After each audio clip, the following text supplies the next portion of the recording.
Владислав, стало известно, что «Газпром» в рамках спонсорского контракта выплатит 78 миллионов евро турецкому футбольному клубу «Бешикташ», это футбольный клуб из Стамбула. Вот такие новости, которые сейчас вообще каким-то образом имеют место быть в условиях нынешних санкций, кризиса и призыва затягивать пояса, они насколько тактичны вообще в нынешних условиях? Ну, я вам скажу, что в рамках существующей феодально-олигархической модели управления с бесправным, запуганным, оболганным и обкраденным народом, это самое духоскрепное поведение, которое может, в принципе, проявлять правящий класс. Поэтому, когда «Газпром» отчитывается о том, что у него резко падают поставки газа в Европу, он теряет долю на европейском рынке, там, с 40% ниже 5%, что по итогу 2022 года у него упала чистая прибыль практически на 41%, практически в 2 раза, с 2 триллионов 100 миллиардов рублей в 2021 году до 1 триллиона 200 миллиардов в прошлом году, когда, скажем так, дыра возникает в отчете о прибылях и убытках, и поставки того же самого газа в Европу упали более чем в страны дальнего зарубежья практически в 2 раза, в Европу практически в 8 раз, то понятное дело, что, значит, надо затягивать пояса потуже. И само собой, что затягивать будет далеко там не Кремль, не администрация президента, не сенаторы, не Госдума, не взбесившийся принтер, не все вот эти вот там слуги народа в кавычках из партии Едим Россию. Затягивать пояса максимально жестко и туго будут на шее молчаливого, скажем так, постепенно уже приученного к покорности глубинного народа. Поэтому, видите, ведь зачем заниматься газификацией регионов? Зачем газифицировать вот эти там 28% негазифицированных российских территорий? Я напомню, что вся Сибирь, Восточная Сибирь, Западная Сибирь, Дальний Восток, которые кормят, по большому счету, правящий режим, Москву, Рублевское шоссе, Новую Ригу, через которые проходят ветки нефти и газопроводов, та же самая «Сила Сибири», например, да, и сибирский газ идет в Китай тот же самый, он вообще не касается местных жителей. То есть ни в Омской области, ни в Красноярском крае, значит, ни в Якутии, ни в Иркутской области, ни в Амурской области, ни в Приморье, там, ни в Хабаровском крае. Там нету, в принципе, газа. Его люди в глаза не видели. Они по-прежнему живут, как при царе Горохе. Это выглядит как такое, знаете, расточительство, это как полное пренебрежение, надсмехательство над гражданами России, которые в большинстве своем живут в нищете. Я вчера делал опрос в своем YouTube-канале, принял участие там порядка 14 тысяч человек, то есть немало. И 2/3 из них написали, что их материальное положение за последний год значительно ухудшилось. Значительно. У нас по закону о государственном пенсионном обеспечении минимальная пенсия в стране, чтобы вы понимали, 5024 рубля. И есть люди, которые примерно столько и получают. Мне пишут люди, которые получают 6000 рублей, 8000 рублей в месяц пенсии из Пскова, из Воронежа. И в это же самое время 78 миллионов Бешикташ. И это же не вот что-то случайно произошло вдруг. Это же все было и раньше. Он был, этот «Газпром», и остается спонсором «Зенита». Да, «Зенит» вроде бы наш клуб, но что от этого меняется для обычных граждан? Все эти запретительные меры, можно ли сказать, что все запретительные меры, которые были раньше по поводу вывоза капитала, они не работают, еще с учетом того, что контракт предполагается на 3 года? Ну, конечно, никакие запретительные меры не работают, потому что если посмотреть на статистику вывоза капитала из России, то каждый год у нас просто бьет рекорды, и вывозится денег с каждым годом все больше и больше, и ни о каком контроле реальном, да, ограничении вообще речи не идет. Ну, а вот это вот еще и такая рекламное спонсорство в разгар СВО, да, когда денег не хватает практически ни на что, да, когда мы смс-ками собираем детям на лечение, когда буквально вот на днях читала значит, статистику, что денег зарезервировано на лечение, например, пациентов с диабетом, то есть нуждаются они там порядка 100 миллиардов рублей нужно, а зарезервировано на сегодняшний момент всего 10%. То есть вопрос, да, а что будут делать диабетики, если вот государство этих денег не найдет? То же самое плачевная ситуация там с больными ВИЧ и прочее. То есть денег реально не хватает. И в этот самый момент, это же вот эта сумма эквивалентна, если в рубли перевести, это почти 7 миллиардов рублей.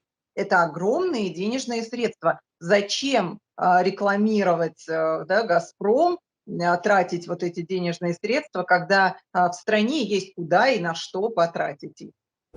Алексей, каждый раз, когда в российском футболе возникала проблема, как правило, она была связана с неудачным выступлением на международных чемпионатах, очень часто говорили о том, что нужно поддерживать больше российский футбол, в частности, вкладываться в детские школы, в детские спортивные секции, больше всего поддерживать прежде всего детский футбол. А сейчас мы узнаем о том, что «Газпром» будет финансировать, спонсировать турецкий стамбульский клуб «Бешикташ» аж на 78 миллионов евро в ближайшие 3 года. Как эту новость восприняли в футбольной общественности? И, может быть, в нынешних условиях, когда Россия, в принципе, находится в такой футбольной изоляции, нужно было бы направить эти деньги на развитие российского, отечественного футбола? Всегда, что касается «Газпрома», на большей части нашей страны все воспринимается в штыки. Очень мало кто любит «Газпром».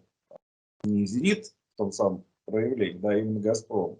Но дело в том, что это все делается же не впервые. Мы не с Луны свалились, да, не первый день живем.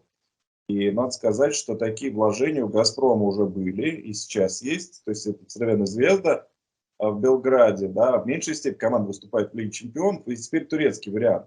Надо напомнить просто вашим зрителям, я не знаю, слушателям, читателям, что была такая команда «Шальке» в Германии. Она и сейчас есть, правда, она выбыла из первой Бундеслиги сейчас, а во вторую, то несколько лет назад «Газпром» тоже был их титульным спонсором и тоже вкладывал туда деньги.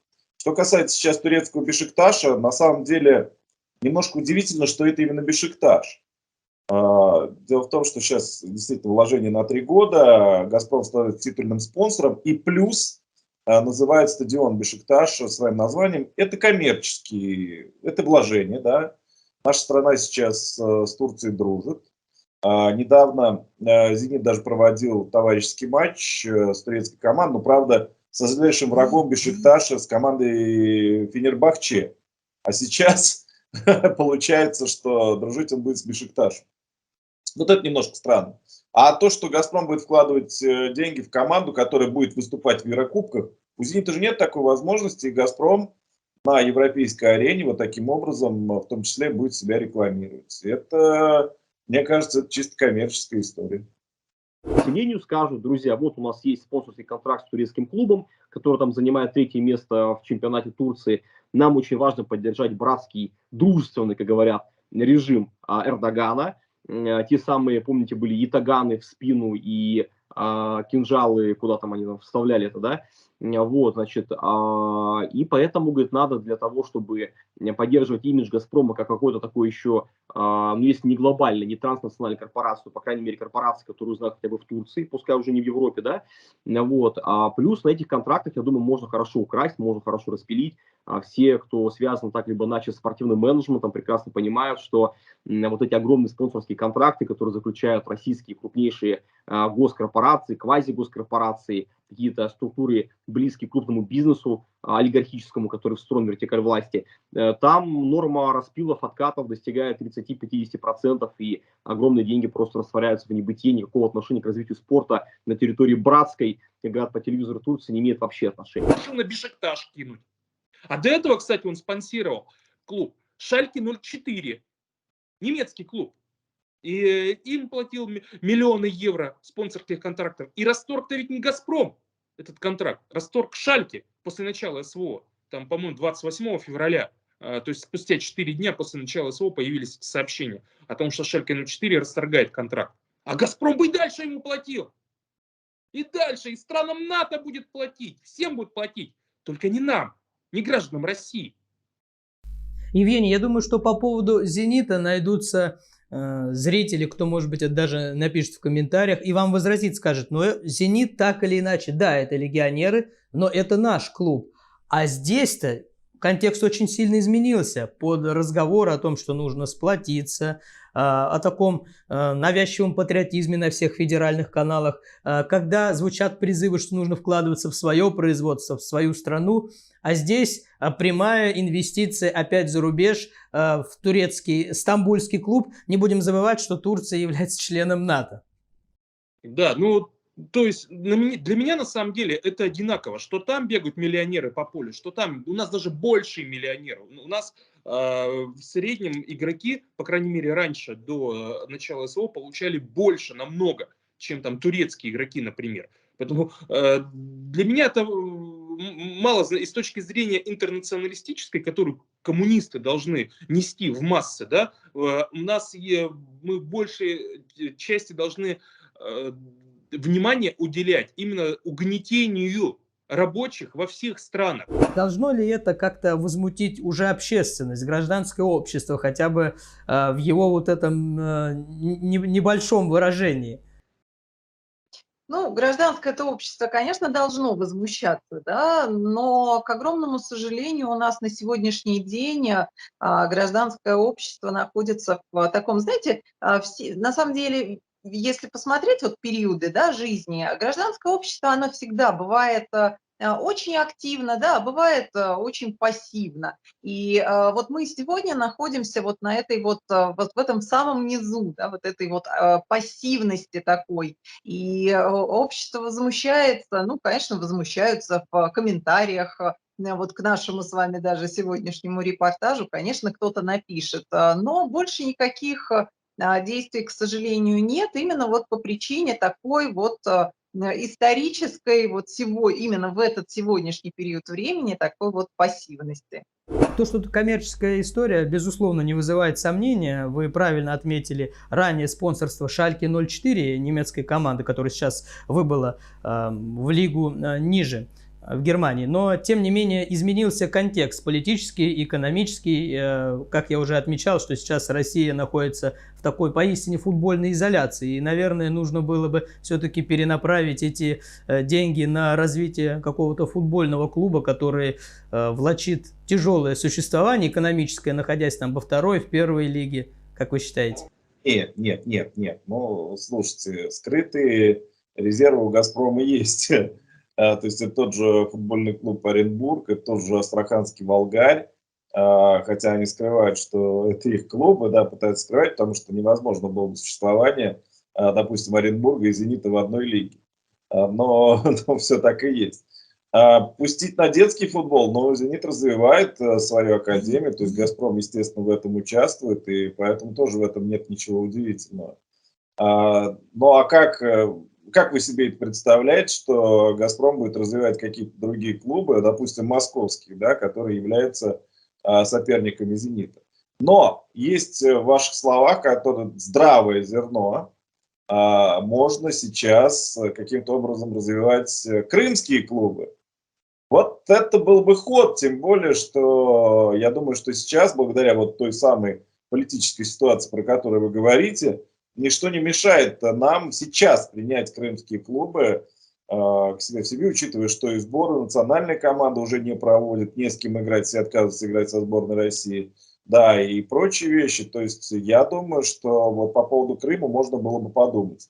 Но, повторюсь, «Газпром» хочет в Европе присутствовать, я в этом уверен.